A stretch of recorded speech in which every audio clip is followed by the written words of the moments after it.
What capitalism does is not dig deep into your psyche and determine whether you really are a saint or a sinner in saintly disguise.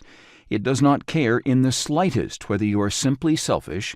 In fact, in some respects, it rejoices if you are, because it likes tackling tough problems.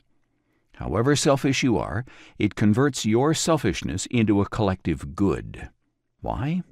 Because the more your greed and selfishness mean you want something, the more you are willing to pay for it. And the more you are willing to pay, the more someone is willing to provide it.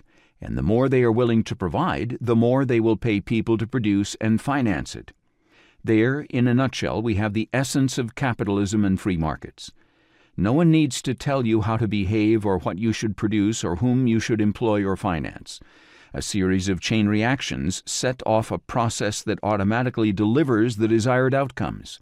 It creates a self-igniting bonfire of virtues from a cesspit of vices. Alongside this remarkable productive capacity, capitalism has one further and some believe even more important characteristic, and that is free choice. It grants us what is sometimes termed agency in determining our course of action and conduct. The absence of a central planner, conductor, or director means that there is no one dictating our lives. We can determine what we do, purchase, consume, invest, squander, and save. In other words, it grants us the freedom that once liberated us from serfdom and oppression and delivered us self-determination from evil demagogues. Not bad. Capitalism converts selfishness into the common good and oppression into freedom. No wonder any attack on capitalism is regarded as a fundamental threat to our liberties, rights, and interests and provokes knee-jerk hostility. It is to be defended as much as democracy, human rights, health, and happiness. No ifs or buts.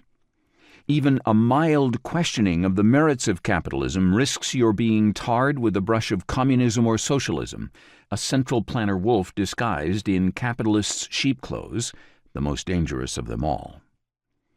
But as with many zealots, the capitalism creationists undermine the very principles of freedom and liberty for which they stand. They deny the right to contemplate another world.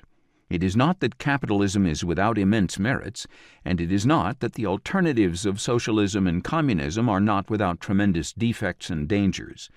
It is just that the denial of the capitalism creationists shuts their eyes to the possibility that capitalism may have its own deficiencies, let alone that there could be an alternative that does not entail the horrors of central planning.